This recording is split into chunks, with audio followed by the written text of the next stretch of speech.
Hello नमस्कार दोस्तों, कैसे हैं आप सब लोग। आई होप आपकी तैयारी अच्छी चल रही होगी। तो आज हम करेंगे सीटेट का मॉक टेस्ट। अगला मॉक टेस्ट करेंगे तो आप इस पूरे सेशन को पूरा अटेंड करिएगा। लास्ट में देखिएगा कि आपके कितने मार्क्स आ रहे हैं, आपके कितने क्वेश्चन सही हुए। तो आज के मॉक टेस्ट की शुरुआत हम सीडीपी के प्रश्नों से करेंगे। तो पहला प्रश्न है कि निम्नलिखित संरचनाओं में से शिक्षा का अधिकार अधिनियम 2009 किसकी वकालत करता है? समावेशी शिक्षा, पृथक्करण, मुख्य धारा शिक्षण या फिर एकीकृत शिक्षा का? तो किसका समर्थन करता है? समावेशी शिक्षा की वकालत करता है। ऑप्शन नंबर 1 सही है। प्रश्न नंबर 2 है, यह विचारधारा है कि सभी बच्चों को एक नियमित विद्यालय व्यवस्था में समान शिक्षा प्राप्त करने का अधिकार हो। किसमें? मुख्य धारा शिक्षा, विशेष शिक्षा, बहुसांस्कृतिक शिक्षा या फिर समावेशी शिक्षा? तो इसमें आपका सही ऑप्शन नंबर 4 समावेशी शिक्षा। अगला है प्रश्न नंबर 3,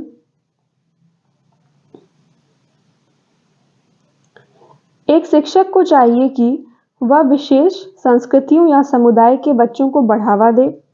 वह विद्यार्थियों के बीच सांस्कृतिक विभिन्नताओं और विविधता की अनदेखी करे।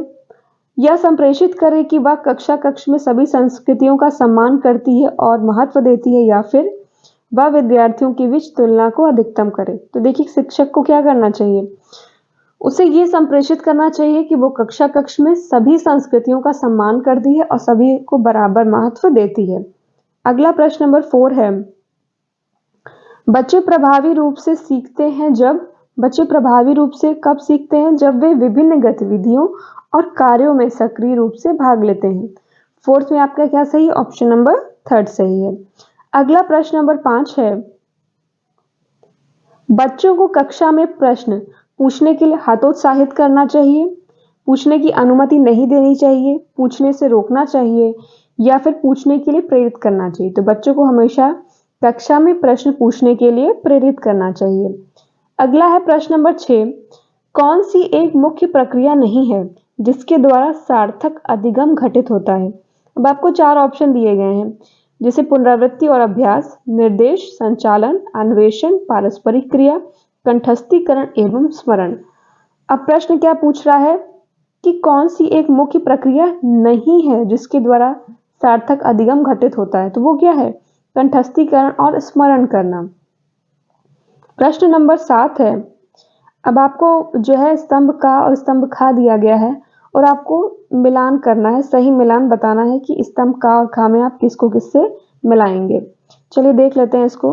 तो पहला है, धारा प्रवाह पढ़ने में कमी है।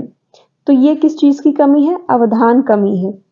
अगला है आपका, मूल समाधानों के बारे में सोच सकता है। कौन? प्रतिभाशाली सोच सकता है मूल समाधानों के बारे में। आसानी से विचलित होने की आदत है। आसानी से विचलित होने की आदत कब होगी? जब आप में अधिगम अशक्तता होगी। अगला है, शीघ्रता एवं स्वतंत्र रूप से सीखना, अति सक्रियता की योग्यता, व्यतिक्रम, क्या इसको क्या कहेंगे हम? सृजनात्मक कहेंगे। तो डी में आपका सृजनात्मक के आगे हम डी लिख देते हैं। अगला है प्रश्न नंबर 8, बच्चों की गलतियां बार बार अभ्यास करने के लिए कहकर तुरंत सुधार देनी चाहिए। अधिगम का एक भाग है तथा उनके विचारों की एक अंतर्दृष्टि देती है। शिक्षण अधिगम प्रक्रिया में महत्वहीन है, प्रदर्शित करती है कि बच्चे कितने लापरवाह हैं। तो देखिए बच्चों की गलतियां, इसमें आपका सही ऑप्शन नंबर 2 क्या है कि अधिगम का एक भाग है, उसका एक पार्ट है और उनके विचारों की एक अंतर्दृष्टि देती है। प्रश्न नंबर 9 है, मूल्यांकन को क्या करना चाहिए? देखिए मूल्यांकन को शिक्षण अधिगम प्रक्रिया का एक भाग होना चाहिए। 9 में क्या सही? ऑप्शन नंबर 1 सही है। अगला है प्रश्न नंबर 10, संरचनात्मक दृष्टिकोण के अनुसार अधिगम क्या है? संरचनात्मक दृष्टिकोण के अनुसार अधिगम क्या है? एक सक्रिय और सामाजिक प्रक्रिया है। 10th में आपका क्या सही? ऑप्शन नंबर 4 सही है। प्रश्न नंबर 11 है, जब शिक्षक को विद्यार्थियों एवं उनकी योग्यताओं के बारे में सकारात्मक विश्वास होता है तब विद्यार्थी निश्चिंत हो जाते हैं और सीखने के लिए किसी भी तरह का प्रयास करना बंद कर देते हैं। विद्यार्थी का उत्साह भंग हो जाता है और वे दबाव में आ जाते हैं। किसी भी रूप में प्रभावित नहीं होते या फिर सीखने के लिए उत्सुक और प्रेरित रहते हैं। तो 11th में आपका ऑप्शन नंबर 4 सही है। प्रश्न नंबर 12 है, एक शिक्षक बच्चों को प्रभावी रूप से समस्या का समाधान करने में सक्षम बनने के लिए किस तरह से प्रोत्साहित कर सकता है। प्रश्न में पूछा जा रहा है कि एक टीचर बच्चों को प्रभावी रूप से किसी भी प्रॉब्लम का सलूशन, किसी भी समस्या का समाधान करने में सक्षम बनाने के लिए उसको किस प्रकार प्रोत्साहित कर सकता है। तो इसमें आपका ऑप्शन नंबर 3 सही है कि बच्चों को समस्या के बारे में सहज अनुभूत अनुमान लगाने देना और बहु विकल्पों को देखने के लिए प्रोत्साहित करना। अगला है प्रश्न नंबर 13,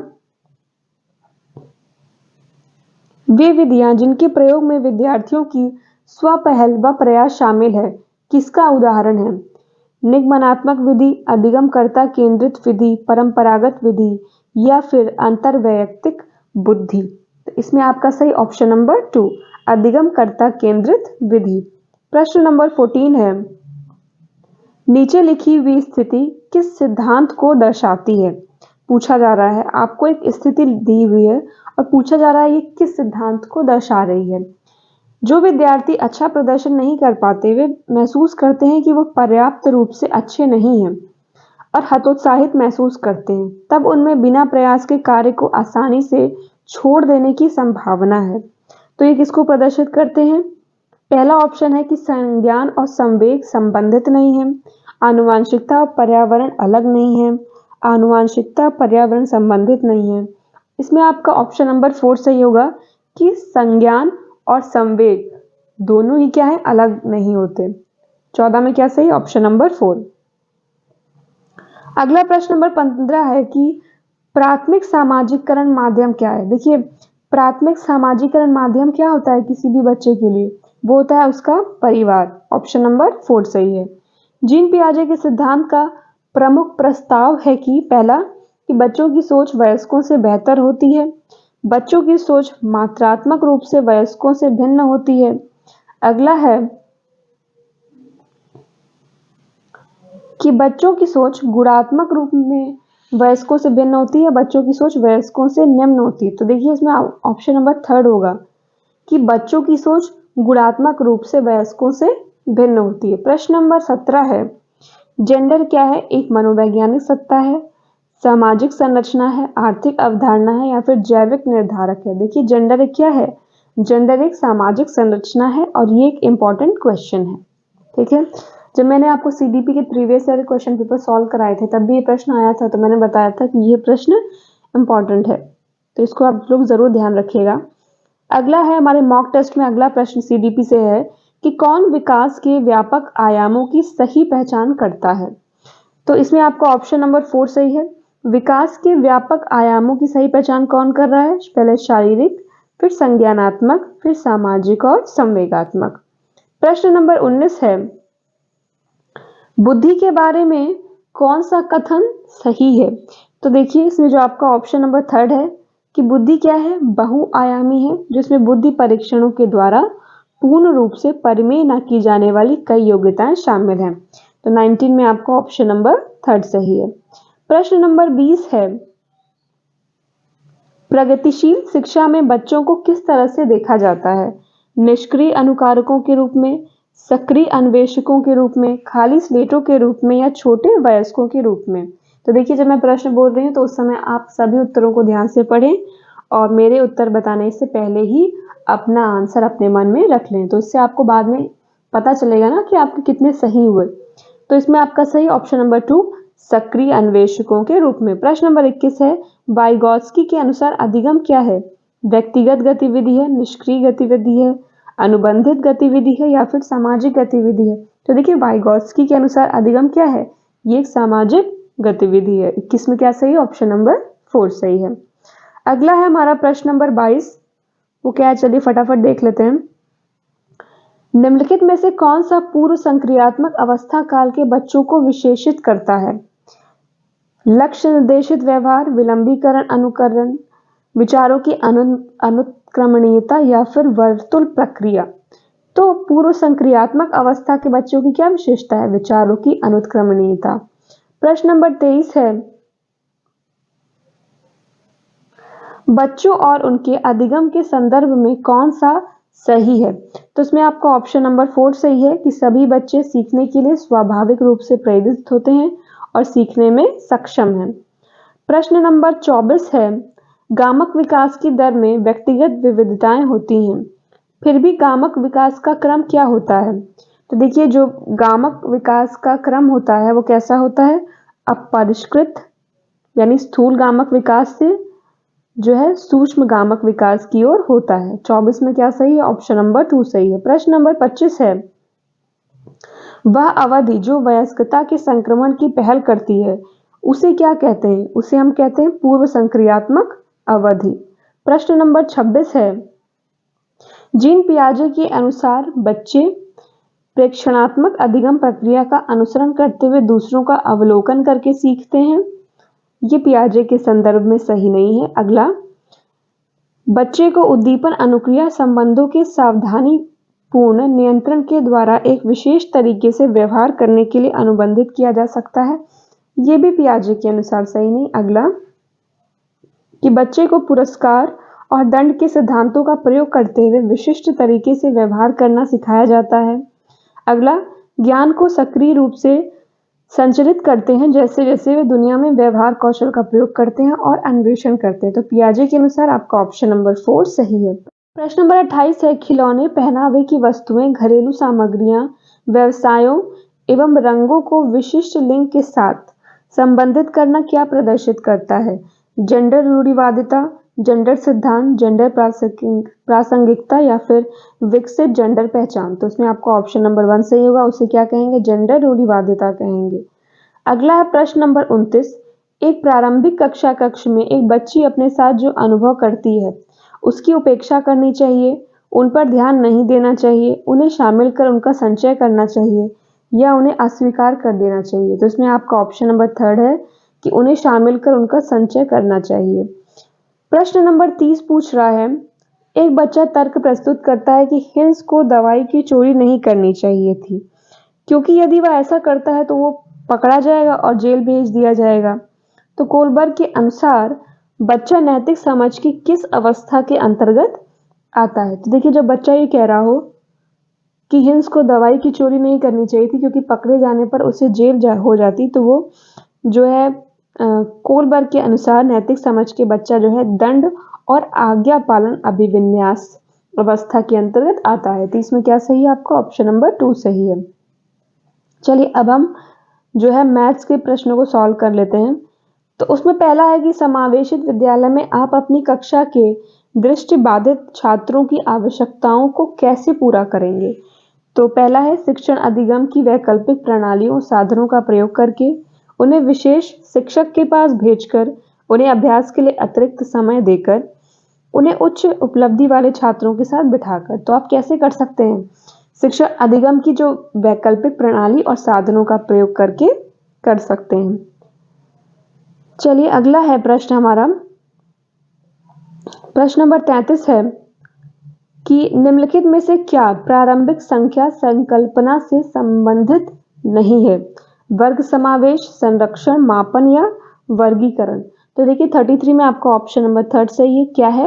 प्रारंभिक संख्या संकल्पना से क्या संबंधित नहीं है? मापन। प्रश्न नंबर 34 है, संख्याक और संख्या के विषय में कौन सा कथन सही है?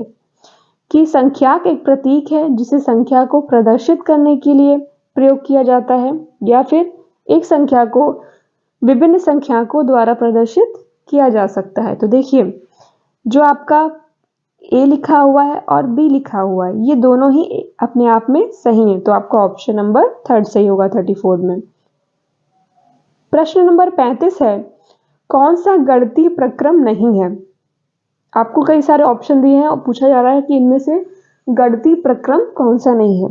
तो देखिए, ऑप्शन नंबर 2 जो है कंठस्थ करना, ये गणितीय प्रक्रम नहीं होता। अगला है प्रश्न नंबर 36,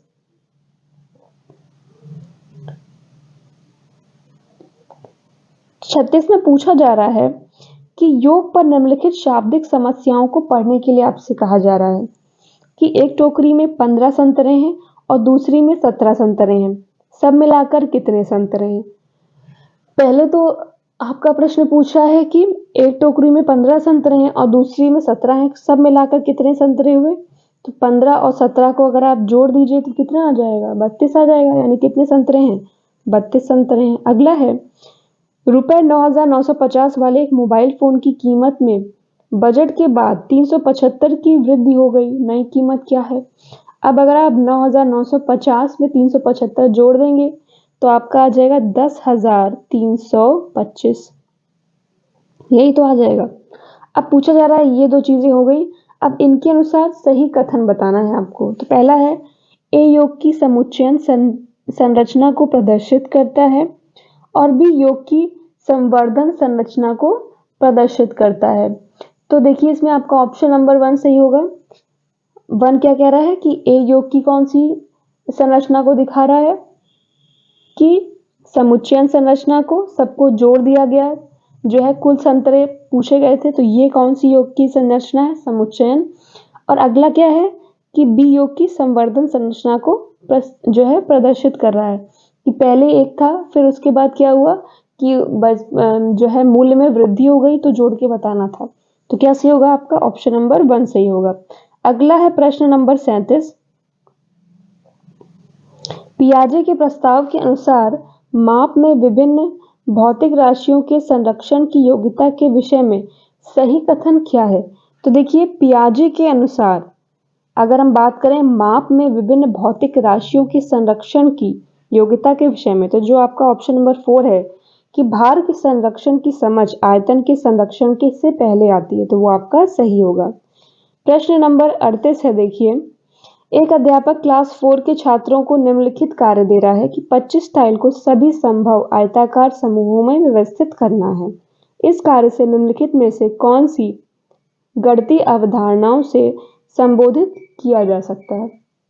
प्रश्न क्या पूछ रहा है आपसे कि 25 टाइल को सभी संभव आयताकार व्यूहों में व्यवस्थित करना है।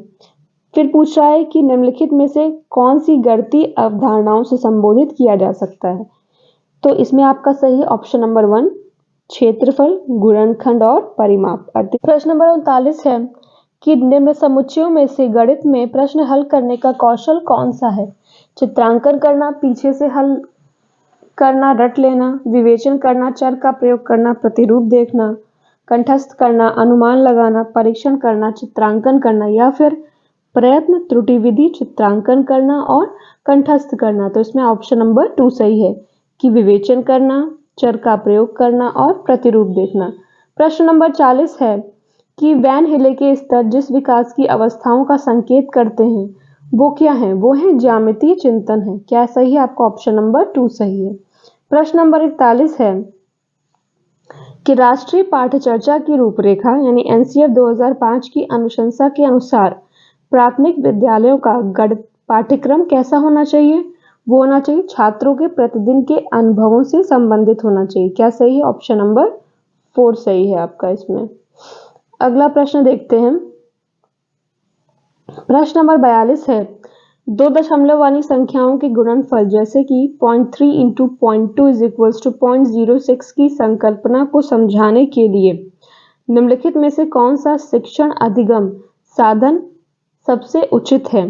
टेलर का गिनतारा, संख्या चार्ट, ग्राफ पेपर या फिर डायनेस ब्लॉक्स। तो देखिए दिए हुए प्रश्न के अनुसार सबसे अच्छा उचित साधन इसके लिए क्या हो सकता है? ग्राफ पेपर हो सकता है। क्या सही है? आपका ऑप्शन नंबर 3 सही है। प्रश्न नंबर 43 है प्राथमिक स्तर पर विद्यार्थियों के लिए अधिगम का मूल्यांकन करने के लिए निम्नलिखित में से कौन सी प्रभावशाली योजना नहीं है?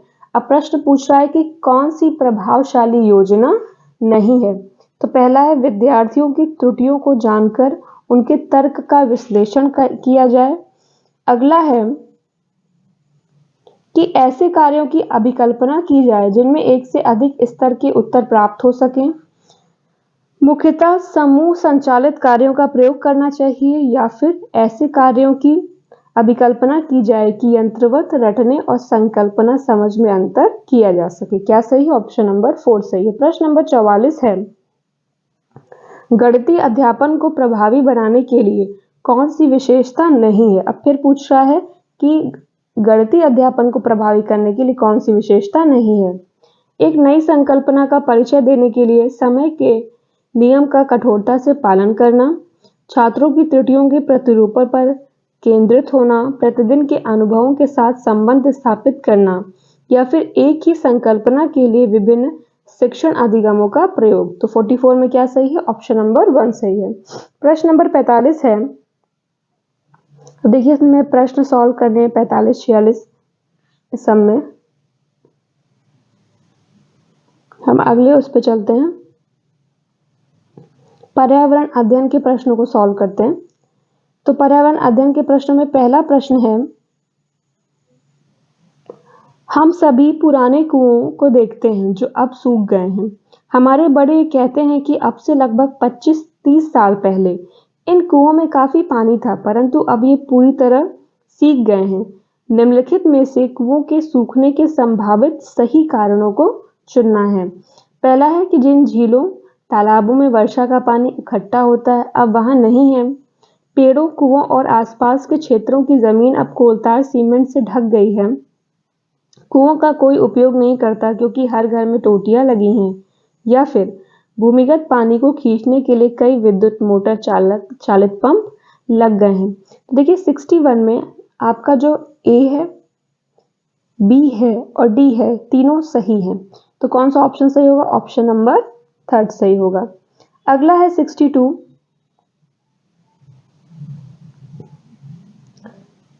62 पूछ रहा है कि पर्यावरण अध्ययन में कल्पनाओं और मुद्दों को विज्ञान और सामाजिक विज्ञान विषय के रूप में नहीं रखा गया है, क्यों? तो वो नहीं रखा गया है क्योंकि इस आयु वर्ग के बच्चे अपने परिवेश को समग्र रूप में देखते हैं। 62 में क्या सही? ऑप्शन नंबर 1 सही है।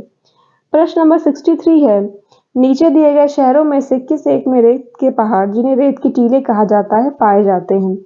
तो देखिए रेत के टीले कहाँ पाए जाते हैं? वो पाए जाते हैं आपके अबू धाबी में। क्या सही है? ऑप्शन नंबर 1 सही है। प्रश्न नंबर 64 है, पर्यावरण अध्ययन के पाठ्यक्रम में उप विषयों के स्थान पर थीम को प्रस्तावित किया गया है, क्यों? क्योंकि बच्चों के स्थानीय परिवेश के मुद्दों से जुड़े हुए और अंतर संबंधित समझ विकसित करने के लिए। 64 में क्या सही? ऑप्शन नंबर 2 सही है। प्रश्न नंबर 65 है, कौन सा वर्तमान पर्यावरण अध्ययन पाठ्यक्रम के 6 मुख्य थीमों में से एक नहीं है? पहला है आवास, हम चीजें कैसे बनाते हैं, काम और खेल और भोजन। तो इसमें क्या नहीं है? काम और खेल नहीं है। प्रश्न नंबर 66 है, निम्नलिखित में से कक्षा 1 और 2 के लिए पर्यावरण अध्ययन विषय के संदर्भ में सच क्या है? पहला, पर्यावरण अध्ययन से संबंधित मुद्दों और संबंधों का संपादन भाषा और गणित के माध्यम से होता है।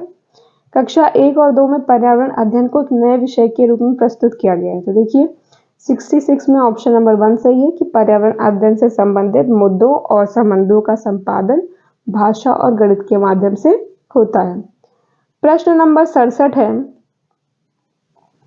निम्नलिखित में से क्या एक पर्यावरण अध्ययन में ज्ञान की रचना में बहुत ही महत्वपूर्ण है? बच्चों की सक्रिय भागीदारी, ये तो महत्वपूर्ण है। फिर अगला क्या है? अगला ऑप्शन है बच्चों के ज्ञान को शिक्षकों के ज्ञान से जोड़ना। फिर अगला है पर्यावरण अध्ययन को कक्षा की 4 दीवारी से बाहर सीखना और बच्चों के स्थानीय ज्ञान को विद्यालय के ज्ञान से संबंधित करना। तो इस तरह आपका ऑप्शन नंबर 4 सही होगा कि ए, सी और डी ऑप्शन सही है। प्रश्न नंबर 68 है, पर्यावरण अध्ययन में बच्चों को जोड़ने की सबसे प्रभावशाली युक्ति क्या है? तो सबसे प्रभावशाली युक्ति हो सकती है किस्से कहानियां। क्या सही है? ऑप्शन नंबर 3 सही है। अगला है प्रश्न नंबर 69, निम्नलिखित में से कौन सा एक पर्यावरण अध्ययन के संबंध में सही नहीं है? कि पर्यावरण अध्ययन बाल केंद्रित अध्ययन है, पर्यावरण अध्ययन बच्चों को अपने परिवेश को खोजने का अवसर देता है, पर्यावरण अध्ययन वर्णनों और परिभाषाओं पर बल देता है, या फिर पर्यावरण अध्ययन की प्रकृति एकीकृत है। तो 69 में आपका ऑप्शन नंबर 3 सही है कि पर्यावरण अध्ययन के संबंध में सच क्या नहीं है, क्या सत्य है कि वर्णनों और परिभाषाओं पर ये बल देता है। प्रश्न नंबर 70 है, एक शिक्षक हमेशा क्रियाकलापों को कराने के बाद प्रश्नों और चर्चाओं का संचालन करता है। क्रियाकलापों, प्रश्नों और चर्चाओं के संचालन करने का उद्देश्य आखिर क्या है? तो ऑप्शन नंबर ए है बच्चों की प्रक्रिया कौशलों का आकलन करने के लिए, बच्चों को खोजने का अवसर देना, बच्चों को अपनी अभिव्यक्ति का अवसर देना, और ऑप्शन नंबर 4 है कि बच्चों में उनके सीखने की गति के आधार पर विभेद करना। तो देखिए 70 में आपका ऑप्शन नंबर 3 सही है कि ए, बी और सी तीनों ही ऑप्शन सही होंगे। अब अगला है प्रश्न नंबर 71। इसमें पूछा जा रहा है कि पर्यावरण अध्ययन में बच्चों को पाठ्य पुस्तकों और शिक्षकों के अलावा अन्य स्रोतों की मदद लेने के लिए प्रोत्साहित करना चाहिए, आखिर ऐसा क्यों है? ठीक है, प्रश्न समझ गए आप लोग। तो पहला ऑप्शन है कि पाठ्य पुस्तक, सीखने के लिए पाठ्य पुस्तक और शिक्षक ही स्रोत नहीं है। प्रश्न कह रहा है कि पर्यावरण अध्ययन सीखने के लिए पाठ्य पुस्तक और शिक्षक ही सिर्फ स्रोत नहीं है। अगला है कि यह पर्यावरण अध्ययन सीखने के लिए समुदायों और माता पिताओं की उपस्थिति का विकास करेगा। यह शिक्षकों को बच्चों की पृष्ठभूमि को जानने का अवसर देगा। और अगला है कि यह बच्चों के सौंदर्यगत और मनोगामक कौशल का विकास करेगा। तो देखिए बी, सी और डी तीनों ही सही है, तो आपका ऑप्शन नंबर 2 सही होगा प्रश्न नंबर 71 में। अगला है प्रश्न नंबर 72। निम्नलिखित में से क्या पर्यावरण अध्ययन में आकलन के लिए संकेतक नहीं होना चाहिए? अब पूछा जा रहा है क्या संकेतक नहीं होना चाहिए? सहभागिता याद करना, प्रश्न पूछना या न्याय, और समानता के प्रति सरोकार। तो क्या नहीं होना चाहिए? याद करना। प्रश्न नंबर 73 है पर्यावरण अध्ययन में शिक्षक के द्वारा बच्चों को स्वयं अपने का आकलन के लिए अवसर देना चाहिए। स्व आकलन क्या है? सीखने के समान आकलन है। स्व आकलन क्या होता है? सीखने के समान ही आकलन है। प्रश्न नंबर 74 है एक शिक्षक खाना किस प्रकार से खराब होता है पर एक प्रयोग करता है। शिक्षक बच्चों के समूह बनाकर उनको प्रयोग से संबंधित सामग्री देता है। शिक्षक बच्चों के समूह क्यों बना रहा है, ये प्रश्न में आपसे पूछा जा रहा है। यह सहपाठी अधिगम का समर्थन करता है। अगला है कि यह बच्चों की सामाजिक अंतःक्रिया में सुधार करता है। फिर है समूह अधिगम बिना बोझ के पर्यावरण अध्ययन के अधिगम का प्रभावशाली तरीका है। या फिर कक्षा में अनुशासन को बनाए रखने के लिए समूह में अधिगम एक महत्वपूर्ण युक्ति है। तो देखिए इसमें आपका सी और डी दोनों ही गलत हैं, तो क्या सही? ऑप्शन नंबर 4 केवल ए और बी। प्रश्न नंबर 75 है कि कौन पर्यावरण अध्ययन का उद्देश्य नहीं है? तो देखिए इसमें आपका सही ऑप्शन नंबर 3 कि बच्चों को पाठ्य पुस्तक की परिभाषाएं प्रदान करने के लिए प्रोत्साहित करना। कहीं भी इस तरह से हो कि परिभाषाओं को याद करना है, रटना है, या फिर पाठ्य पुस्तक की परिभाषाएं प्रदान करने के लिए प्रोत्साहित करना है, तो वो हमेशा आपका क्या होगा? गलत होगा। अगला है प्रश्न नंबर 76। पर्यावरण अध्ययन में चित्र पढ़ना एक महत्वपूर्ण क्रियाकलाप है। निम्नलिखित में से कौन सा या कौन से संकेतकों का बच्चों में आकलन चित्र पढ़ने के द्वारा हो सकता है? अवलोकन और अभिलेखन, अभिव्यक्ति, विश्लेषण या फिर प्रयोग करना। तो देखिए अवलोकन और अभिलेखन, अभिव्यक्ति और विश्लेषण आपका तीनों ही सही है। 76 में क्या सही? ऑप्शन नंबर 1 सही है। प्रश्न नंबर 77 है रेटिंग स्केल में कौन सी तकनीक का उपयोग होता है?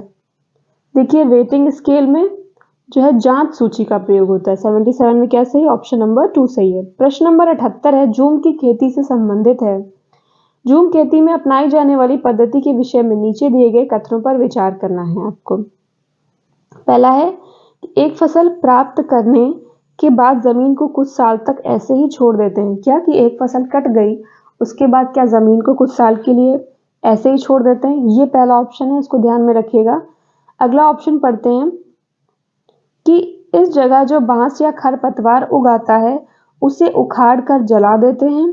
खरपतवार आदि को जलाने पर प्राप्त राख को खाद की तरह काम में लाते हैं। या फिर जब इस जमीन में खेती की बारी आती है तो बीज छिड़कने से पहले इसे गहरा खोदा जाता है।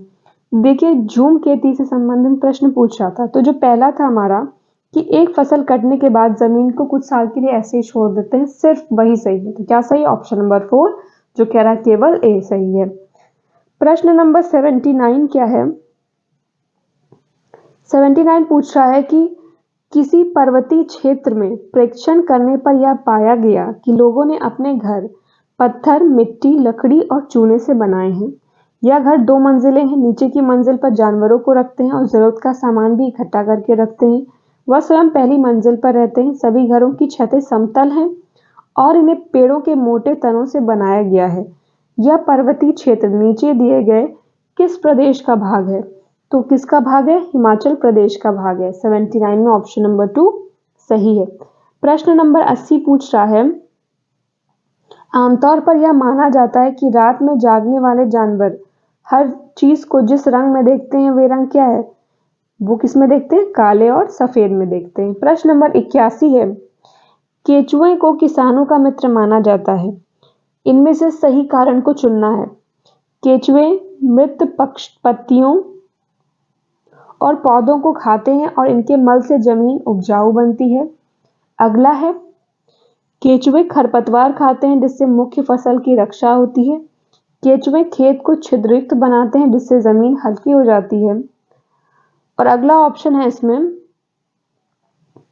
कि केचुओं द्वारा बनाए गए छेदों से जमीन को आसानी से हवा और पानी मिल जाता है। तो देखिए इसमें आपका जो ऑप्शन नंबर डी है वो सही है। वैसे तो ऑप्शन नंबर 2 सही है जिसमें सी, डी और ए तीनों सही हैं। 3 आपको जो दिए थे ऑप्शन तीनों सही हैं। तो डी पहले पढ़ लेते हैं कि केचुओं द्वारा बनाए गए छेदों से जमीन को आसानी से हवा और पानी मिल जाता है। एक तो ये सही है और क्या सही है? ए भी सही है कि केचुए मृत पत्तियों और पौधों को खाते हैं और उनके मल से जमीन उपजाऊ बनती है। और सी सही है कि केचुए खेत को छिद्रयुक्त बनाते हैं जिससे जमीन हल्की हो जाती है। प्रश्न नंबर 82 पूछ रहा है कि आदिवासी हजारों साल पहले से कांसे की चीजें बनाते आए हैं। आज भी हमारे घर में कांसे का प्रयोग होता है, ब्रॉन्ज का। तो उसके विषय में सही कथन चुनना है। पहला है कि यह पीतल और तांबे का मिश्रण है, या तांबे, जस्ता, एल्यूमिनियम का मिश्रण है, या तांबे और टिन का मिश्रण है, या फिर यह एल्यूमिनियम और तांबे की भांति एक तत्व है। तो देखिए पहली बात तो ये एक इम्पॉर्टेंट प्रश्न है, इस पर आप स्टार लगा लीजिए। ये पिछले 3-4 सालों में पूछा जा चुका प्रश्न है और इसमें आपका सही ऑप्शन नंबर 3। अभी तक आप लोग इसका जवाब अपने आप को दे चुके होंगे। तो इसमें ऑप्शन नंबर 3 सही है कि किसका मिश्रण है? तांबे और टिन का मिश्रण होता है। प्रश्न नंबर 83, और ये प्रश्न भी इम्पॉर्टेंट है क्योंकि ये टैपियोका से संबंधित प्रश्न पूछा जाता है। प्रश्न है कि नारियल डली हुई किसी भी करी के साथ उबला हुआ टैपियोका खाने में किस क्षेत्र का प्रिय भोजन है? तो ये कहाँ का है? केरल का है। प्रश्न नंबर 84, निम्नलिखित में से उन त्योहारों के समूह को चुनिए जिन्हें पूर्णिमा को मनाया जाता है। तो पूर्णिमा को क्या क्या मनाया जाता है? होली, रक्षाबंधन और गुरु नानक जयंती। ऑप्शन नंबर 2 सही है। प्रश्न नंबर 85 पूछ रहा है, निम्नलिखित राज्यों के समूहों में से किस एक समूह का समुद्र तट अरब सागर पर है? तो इसमें आपका सही ऑप्शन नंबर 4, अरब सागर पर क्या क्या है? कर्नाटक, केरल और गुजरात। प्रश्न नंबर 85, हमारे देश के मानचित्र में झारखंड कहाँ स्थित है? झारखंड किधर स्थित है अगर पूछा जा रहा है तो क्या सही होगा? ओडिशा के उत्तर में स्थित है। क्या सही है? 86 में आपका ऑप्शन नंबर 2 सही है। अब चलिए हम प्रश्न नंबर 87 देखते हैं कि क्या दिया हुआ है। 87 में दिया हुआ है कि निम्नलिखित में से क्या पेट्रोलियम से प्राप्त नहीं होता? प्रश्न पूछ रहा है कि पेट्रोलियम से आखिर क्या प्राप्त नहीं होता? मोम, ग्रीस, कोयला या डीजल। तो क्या प्राप्त नहीं होता पेट्रोलियम से? प्रश्न क्या पूछा था कि क्या प्राप्त नहीं किया जा सकता? तो वो है कोयला। ठीक है, देखिए मोम, डीजल और ग्रीस तीनों पेट्रोलियम से प्राप्त होते हैं, जबकि कोयला किससे प्राप्त होता है? जीवाश्मों के जमीनों में दबने और उचित तापदाब के परिणाम स्वरूप जो चेंजेस होते हैं उससे बनता है। तो 87 में क्या सही? आपका ऑप्शन नंबर 3 कोयला। प्रश्न नंबर 88, ये भी इंपॉर्टेंट क्वेश्चन है। अगले कई सारे सेट में आपने देखा होगा, जिसने भी प्रीवियस ईयर की जो मैंने क्लासेस कराई उसको देखा होगा, तो उसमें ये प्रश्न कई बार आया है। प्रश्न पूछ रहा है कि कोई लड़का मडगांव से 30 जून 2019 को, और ऐसे प्रश्न में आपको सिर्फ सही समय बताना होता है। सही समय आपने निकाल लिया तो औसत चाल निकल जाता है। तो 30 जून 2019 को रेलगाड़ी में सवार हुआ, 9:45 बजे मडगांव से चली, अगले दिन 7:15 बजे नगरकोइल पहुंची और इस समय अंतराल में रेलगाड़ी ने 1140 किलोमीटर की दूरी तय की। तो औसत चाल क्या थी? औसत चाल सबको पता है, चाल बराबर क्या होता है? दूरी बटे समय होता है। दूरी आपको पता है 1140, समय निकालना है। समय आप कैसे निकालोगे कि 30 जून को 9:45 बजे चलती है और अगले दिन 7:15 पे पहुंच रही है। तो आपको क्या निकालना है, इसके बीच का जो है कुल जो है समय बताना है। तो 9:45 से लेके अगले 9:45 तक 12 घंटे का समय हो जाएगा, ठीक है। और फिर अगर सुबह वो 9:45 पे निकली है, ठीक है, और वो अगले दिन कब पहुंच रही है, 7:15 पे पहुंच रही है। तो जब वो सुबह निकली है मॉर्निंग में 9:45 में, तो रात जब होगी नाइट में तो फिर 9:45 बजेगा ना, तो कितनी देर हो जाएगी तब तक, 12 घंटे हो चुके होंगे। 12 घंटे हो गए। अब इस 9:45 से अगर आप 12:45 को करें तो कितने घंटे हो गए, 3 घंटे वहां हो गए, ठीक। और 9:45 से लेके अगर आप कितना देखें 6:45 तक, तो कितने घंटे हो जाएंगे, ये हो गया आपके टोटल अभी तक 15 घंटे हो गए। और इसमें और कितने घंटे आप जोड़ेंगे तो 6 घंटे हो जाएंगे, यानी टोटल 21 घंटे हो गए। बताना है कि 7:15 पे पहुंच रही, तो 6:45 से 7:15 के बीच में कितना और समय हो जाएगा, आधे घंटे का समय, यानी टोटल कितना समय हो गया, 21 घंटे और 30 मिनट का हो गया। तो आप दूरी की जगह 1140 लिख दीजिए और समय की जगह कितना लिख दीजिए, 21.30, ठीक। इसी को आप सॉल्व कर लेंगे तो आपका आंसर आ जाएगा, और आंसर आपका आएगा 53 किलोमीटर प्रति घंटा। ऑप्शन नंबर 1 सही है इसमें। आपको सिर्फ सही समय निकालना होता है, उसी पे सारी बात होती है। अगला है प्रश्न नंबर 89।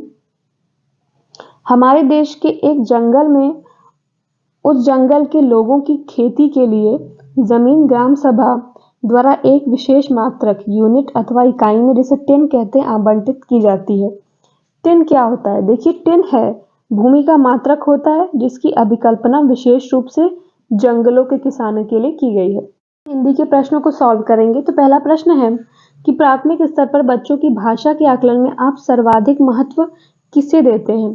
तो सबसे ज्यादा महत्व किसे देते हैं, पोर्टफोलियो को देते हैं। तो और देखिए जो पैसेज है, अगर आपको उसकी प्रैक्टिस करनी हो तो उसकी भी क्लास मैंने जो है अपलोड कर रखी है, तो आप जाके हिंदी की प्लेलिस्ट में उस क्लास को देख सकते हैं कि कैसे जो है अनसीन पैसेज सॉल्व करना है।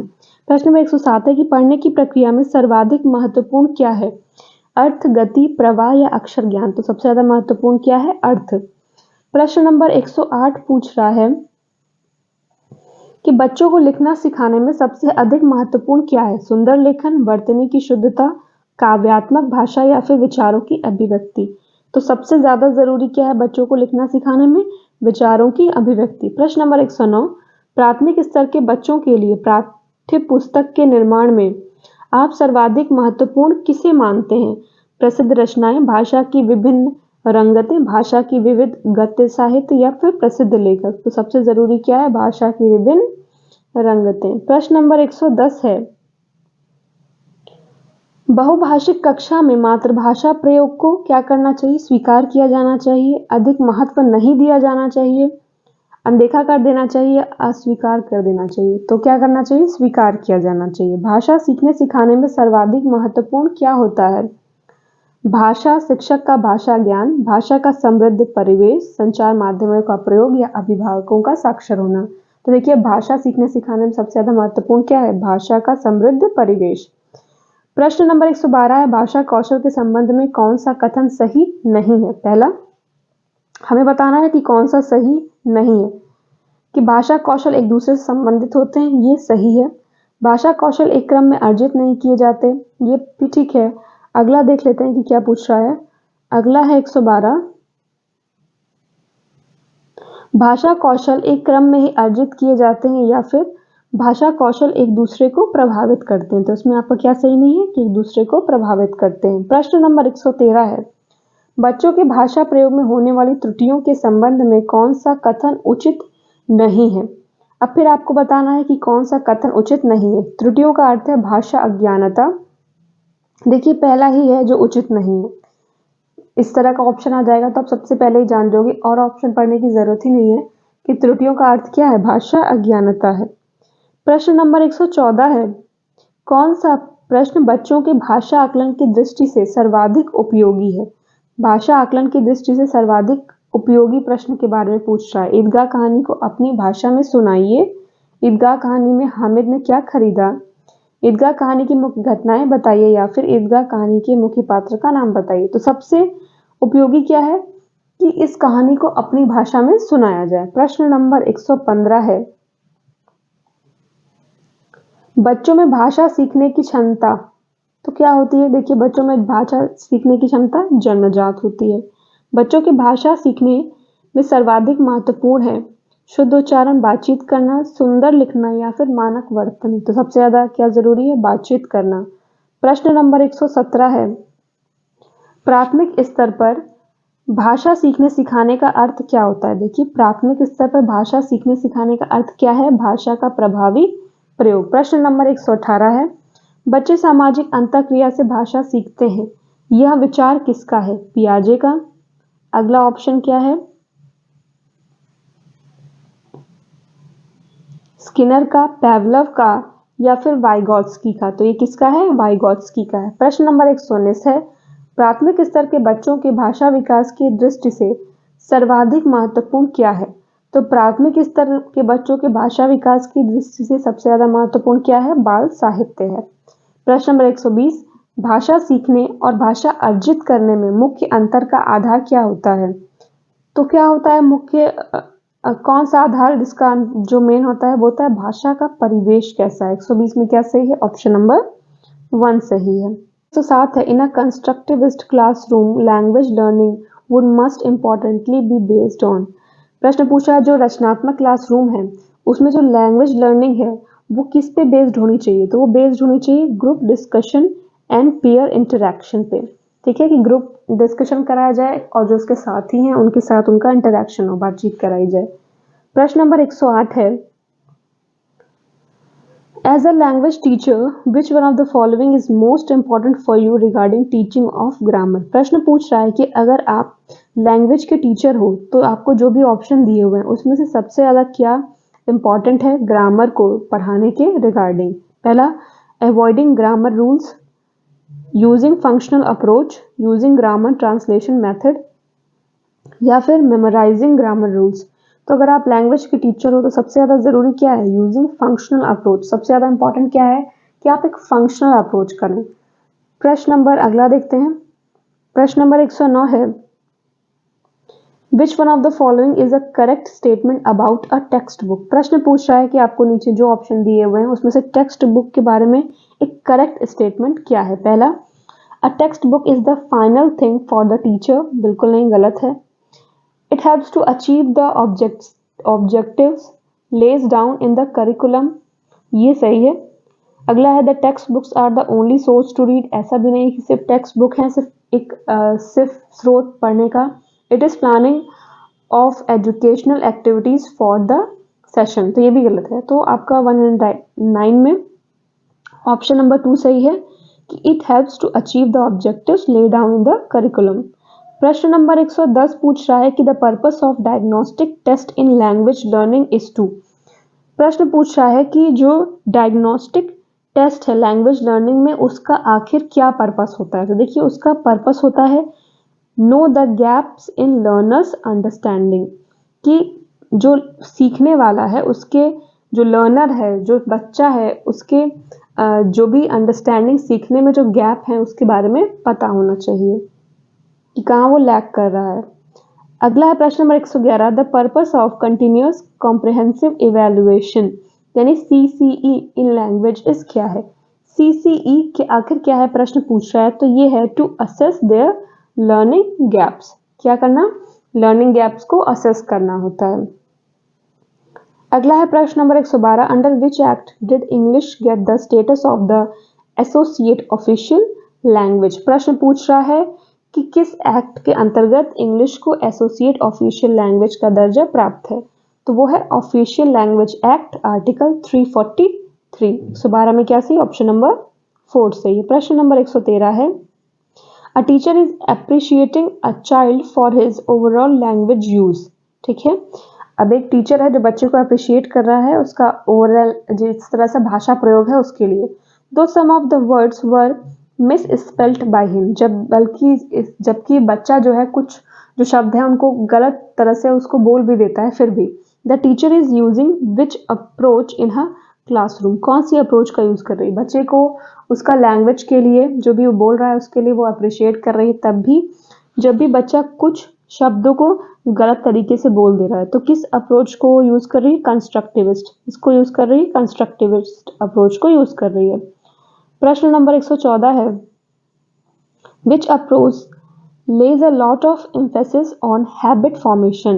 हैबिट फॉर्मेशन के लिए किस अप्रोच पे जो है एम्फेसिस होता है? तो वो होती है कम्युनिकेटिव अप्रोच। क्या सही है? ऑप्शन नंबर 1 सही है। प्रश्न number 115, in the context of theory of multiple intelligence which one of the following intelligences is related to language? तो इसमें आपका सही option number 2 linguistic verbal intelligence.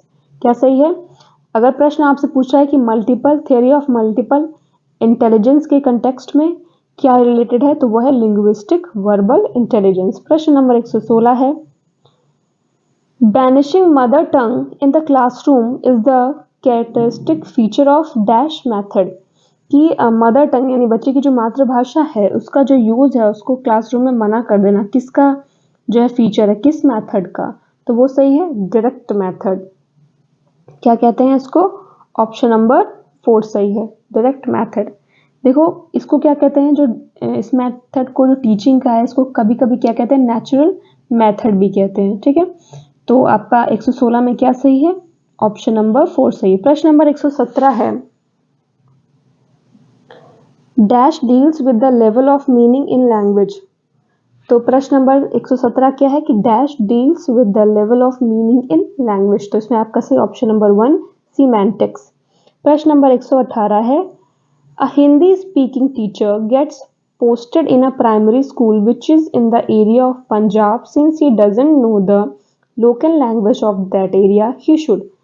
पूछा जा रहा है कि एक हिंदी बोलने वाला टीचर है जिसे पंजाब में जो है भेज दिया गया, अब वो लोकल लैंग्वेज नहीं जानता, तो ऐसी स्थिति में उसे क्या करना चाहिए? उसे क्या करना चाहिए? Use the child's language as a resource and start teaching. उसे क्या करना चाहिए? जो बच्चे की लैंग्वेज है उसको एक संसाधन के रूप में यूज करते हुए पढ़ाना शुरू कर देना चाहिए। प्रश्न नंबर 119 है, while designing a working activity for a language class a teacher should most importantly focus on। किस चीज पे टीचर को सबसे ज्यादा फोकस करना चाहिए? Choosing a topic from there surroundings. एक ऐसा टॉपिक चूज करना चाहिए जो उनकी सराउंडिंग, उनके आसपास के परिवेश से आता हो। प्रश्न नंबर 120 है, some children do not have exposure to English outside the classroom so the teacher's proficiency in spoken English is essential because। प्रश्न कह रहा है कि कुछ बच्चे ऐसे हैं जो अपनी कक्षा से बाहर यानी क्लासरूम से बाहर जो है उनमें इंग्लिश का एक्सपोजर नहीं होता, तो ऐसे में टीचर में जो है स्पोकन इंग्लिश यानी इंग्लिश बोलने की कुशलता होनी चाहिए, बहुत ज़रूरी है। क्यों? तो उसमें आपका ऑप्शन नंबर 3 सही है, क्योंकि जो बच्चे हैं वो इमिटेट कर सकते हैं practice, because students can imitate practice and drill the statements और sentences used by the teacher. तो टीचर के अंदर जो इंग्लिश बोलना है वो अच्छा होना चाहिए, क्योंकि जो बच्चे हैं वो क्या कर सकते हैं, बाहर उसका नकल कर सकते हैं, अनुकरण कर सकते हैं, प्रैक्टिस कर सकते हैं बार बार जो भी स्टेटमेंट्स या सेंटेंस टीचर ने यूज़ किए हैं उसको। तो 120 में आपका सही ऑप्शन नंबर 3 सही है। तो इस तरह हमारा आज का मॉक टेस्ट भी कंप्लीट होता है। आई होप आपको नए क्वेश्चन सीखने को मिले होंगे, आपको पता चला होगा कि आपकी तैयारी किस लेवल की है और कहाँ कहाँ आप लैग कर रहे हैं, उसमें जो है बेहतर करने की आप कोशिश करेंगे बचे हुए समय में। तो हम आपसे कल मिलते हैं अपने अगले जो है मॉक टेस्ट में। तब तक आप सभी को आपकी तैयारी के लिए बेस्ट विशेस। नमस्कार।